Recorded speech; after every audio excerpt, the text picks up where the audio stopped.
کہ آپ اپنا قیمتی وقت نکال کے ہمارے لیے یہاں پہ تشریف لے کے آئے. اور اس کے بعد میں آپ کو بتاتا چلوں کہ آج کا جو دن ہے ہم یہ سمجھتے ہیں پاکستان کی تاریخ. جی میرا نام انور زیب ہے, میں ممبر بھی ہوں کلفٹن نگر میں, اور میں شہید فیملی سے ہوں, شہید کا بھائی ہوں میں چھوٹا. اور آج ہمارے یہاں جمع ہونے کا جو مقصد ہے وہ مقصد ہمارا یہ کہ ہم نے انشاءاللہ شہدائے پاکستان کے جتنے بھی ہمارے, چاہے وہ آرمی کے ہیں, نیوی کے ہیں, ایئر فورس کے, جتنے بھی ہمارے شہداء ہیں, الحمدللہ ہم نے ایک شہداء فورم بنایا پورے پاکستان کے لیے.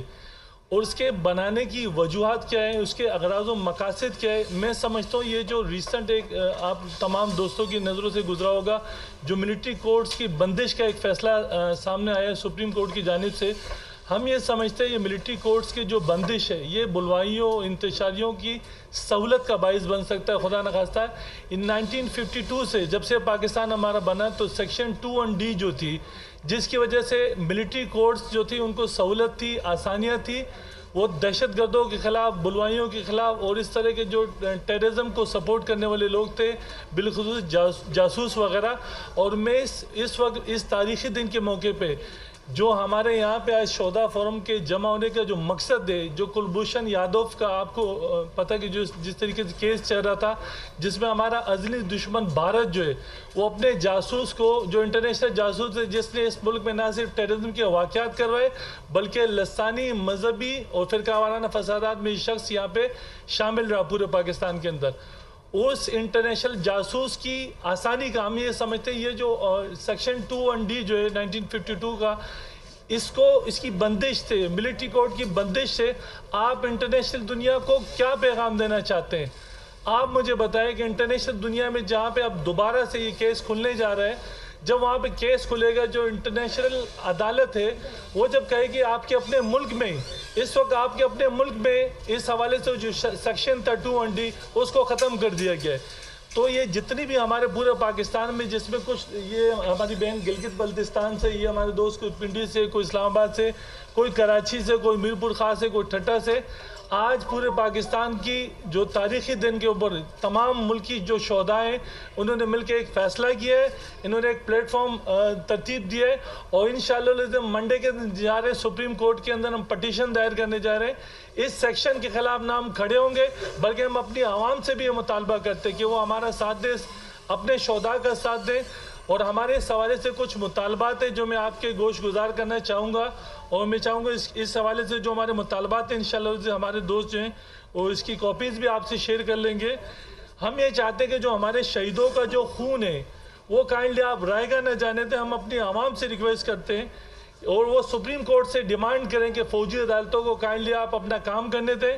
یہ جو سیکشن 2(1)(d) جو 1952 کا ہے, اس کو فل فورس پہ دوبارہ نافذ کیا جائے تاکہ فوجی عدالتیں اپنے, جن کے کریڈیبلٹی آپ نے خود دیکھا جس طریقے سے وہ وہاں پہ فیصلے ہوئے. آپ مجھے بتائیں کہ عام جج جس کے پاس نہ کوئی سیکیورٹی ہے نہ کوئی اس طریقے کے وسائل ہیں, وہ کس طریقے سے ایک بڑے دہشت گرد کا فیصلہ دے سکتا ہے؟ ایون کلبھوشن یادو کیس کے حوالے سے کافی ساری مشکلات ہیں سول کورٹس کے لیے.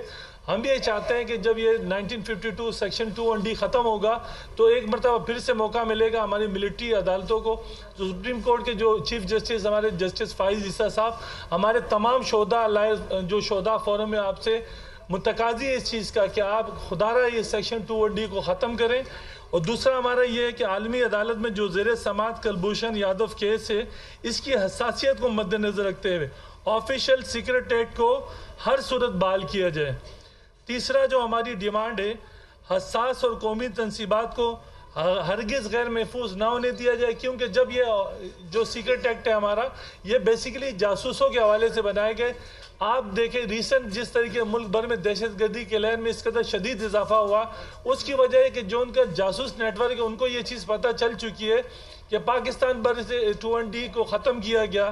ہم یہ چاہتے ہیں کہ جاسوسوں اور غداروں کی حوصلہ شکنی کی جائے اور ان کے سزا دینے والے قوانین کو بالخصوص 1952 کے سیکشن 2(1)(d) کو فل فور سپریم کورٹ بحال کرے.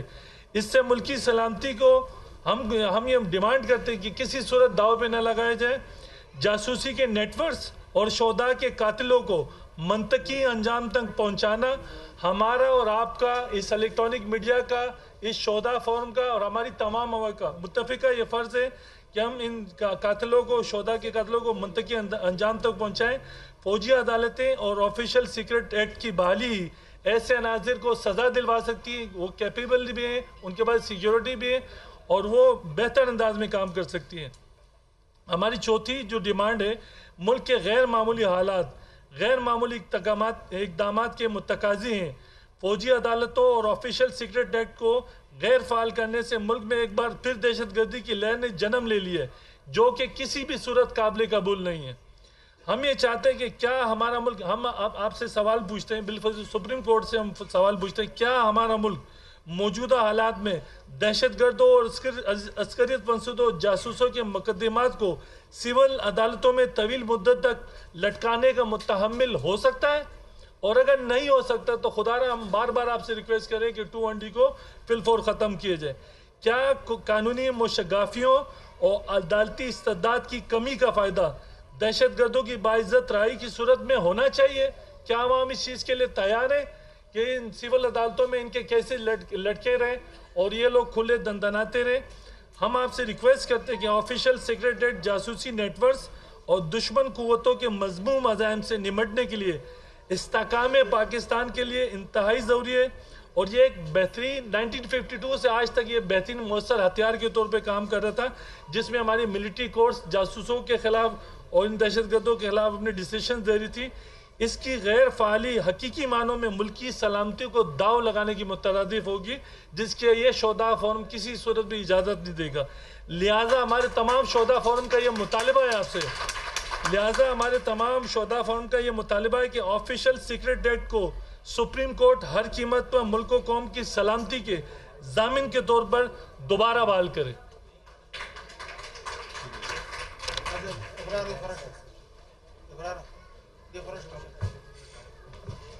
بسم اللہ الرحمن الرحیم۔ سب سے پہلے تو اپنا تعارف کرتا چلوں، نوابزادہ جمال ریحسانی، فرزند شہید نوابزادہ سراج ریحسانی، جو کہ 2018 میں بلوچستان میں اپنے 300 سے زائد شہداء کے ساتھ شہید ہوئے۔ آج کا جو مدعا ہے، جو میرا آپ لوگوں سے خطاب ایکسپریس کر رہا ہوں، میں پریس کانفرنس کر رہا ہوں، ایک شہداء کے فرزند کے حیثیت سے کر رہا ہوں، ایک شہداء کے شہید کے بھائی کے حیثیت سے کر رہا ہوں۔ اور ہم جب جمع ہوئے ہیں، KPK سے بھی آئے ہیں، بلوچستان سے بھی آئے ہیں، اگر آپ پیچھے دیکھیں تو شہداء کے لواحقین سارے جمع ہوئے ہیں۔ ہم اپنے شہداء کے لیے جمع ہوئے ہیں۔ ہم آج یہ واضح کرنا چاہتے ہیں کہ جو ہم نے قربانیاں دی ہیں، اس ملک کی دفاع کے لیے دی ہیں، اس ملک کی سلامتی کے لیے دی ہیں، کسی ذاتی مفاد کے لیے نہیں دی ہیں ہم نے، تو خدا ملٹری فورس کو الاؤ کرے۔ جو سپریم کورٹ کا یہ فیصلہ ہے، اس سے شہداء کے لواحقین کو دکھ اور رنج کا سامنا کرنا پڑ رہا ہے، اس سے جو ہمارا سیکیورٹی ہے وہ کمپرومائز ہو رہا ہے۔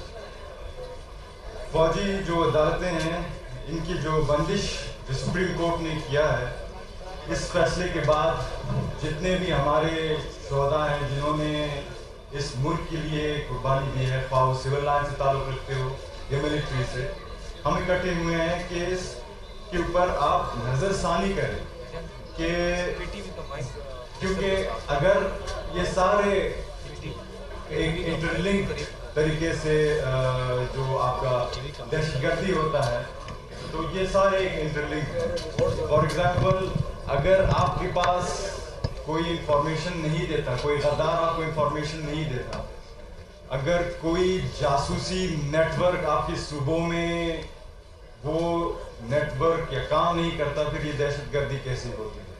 تو اگر یہ اسی سیکشن 2ND کو آپ غیر فعال کر رہے ہیں، اس کی جو اصل جو ایڈوانٹیج ہے وہ کون لے جا رہا ہے، ہمیں اس کے اوپر سوچنا چاہیے۔ ہم اگر شہداء کے لیے یہاں موجود ہیں، یکجا ہوئے ہیں، تو ہم کس کو اپنے شہداء کی، کیونکہ شہید سے یا جان کی قربانی سے کوئی بڑا قربانی نہیں ہوتا۔ اگر ہم اپنے ملک کے لیے اپنے دادا کو، اپنے بھائی کو، اپنے بیٹے کو، اپنے والد کو قربان کر سکتے ہیں، تو یہ ہمارے اوپر فرض بنتا ہے کہ ہم ان شہداء کے لیے کھڑے ہوں۔ اور ہم یہ اپیل کرتے ہیں سپریم کورٹ سے کہ اس ایکٹ کے اوپر آپ نظر ثانی کریں، تاکہ ان غداروں کو, ان عناصر کو یہ اجازت نہ دیں کہ وہ ہمارے ملک میں دھندناتن پھریں. میں کیونکہ ایک شہید کے فیملی سے تعلق رکھتا ہوں, تو ہم کبھی بھی یہ اجازت نہیں دیں گے کسی کو بھی کہ وہ ہمارے شہداء کے خون کے ساتھ کھیلے. ہم انصاف چاہتے ہیں اور ہم مایوس ہیں کہ آج یہ ہمیں اس ایکٹ کا سامنا کرنا پڑ رہا ہے. تھوڑا سا میں بتاتا چلوں کہ جیسے میرے بھائی نے عرض کیا کہ کلبھوشن یادو کا جو کیس تھا وہ بھی تھوڑا ورنریبل ہو گیا ہے. تو کس وجہ سے ورنریبل ہو گیا ہے, اور اس ایکٹ کو جو اناؤنس کیا گیا ہے اس کی وجہ سے بھارت نے اس کو سوشل میڈیا پر اٹھایا ہے کہ پاکستان کے خود کی سپریم کورٹ نے اس کو اناؤنس کیا, تو انہوں نے ایک ہمارے لیے بڑا سا اس کے اوپر توجہ دے رہے ہیں. تو کلبھوشن یادو وہ بندہ ہے جو کہ بلوچستان میں اس نے آپریشنز کرائے ہیں. میرے والد کی شہادت میں اس کا اور اس کے نیٹ ورک کا ہاتھ تھا. پھر میں کس کو پکڑوں؟ کیا میں چیف جسٹس آف پاکستان کو پکڑوں؟ کیا میں سپریم کورٹ آف پاکستان کو پکڑوں؟ میں کس کو پکڑوں؟ ہم اپنے شہداء کے لیے کس کی طرف جائیں؟ ایک اور بات میں واضح کرنا چاہتا ہوں کہ جیسے آپ سب کو پتہ ہے کہ پاکستان کے لا اینڈ آرڈر کی سچویشنز ہیں.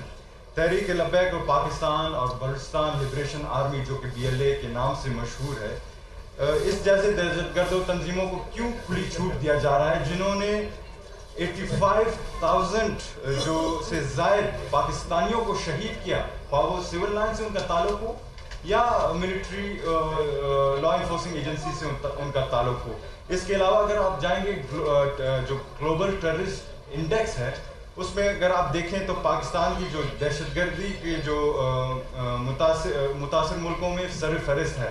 اس کی 2023 میں صرف 2,700 شہادتیں ہمارے لوگ شہید ہوئے. تو ہم کس کے پاس جائیں؟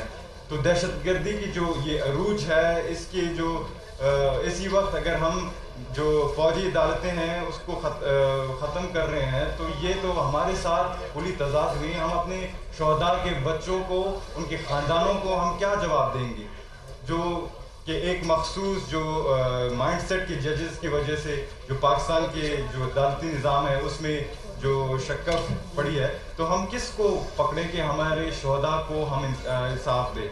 یہ جو ایکٹ ہے پاکستانی آرمی کے لیے بڑا مورل ایکٹ ہے, ان لوگوں کے لیے بڑا یہ افسوسناک ایکٹ ہے جو کہ اس ملک کے لیے انہوں نے پہلے بھی شہادتیں دی ہیں اور آگے بھی دریغ نہیں کریں گے. تو خدا را اس فیصلے پر نظر ثانی کرے. ہم سارے ایک ہی کاز کے لیے اکٹھے ہوئے ہیں مختلف جگہوں سے, لیکن ہمارا مشن ایک ہے کہ ہم نے شہادتیں قبول کی ہیں لیکن پاکستان کے جو سیکیورٹی ہے یا پاکستان کے نام پر کوئی کمپرومائز نہیں کیا. تو خدا را اس پر آپ نظر ثانی کریں. آپ شاید طریقے طالبان کہنا چاہتے ہیں.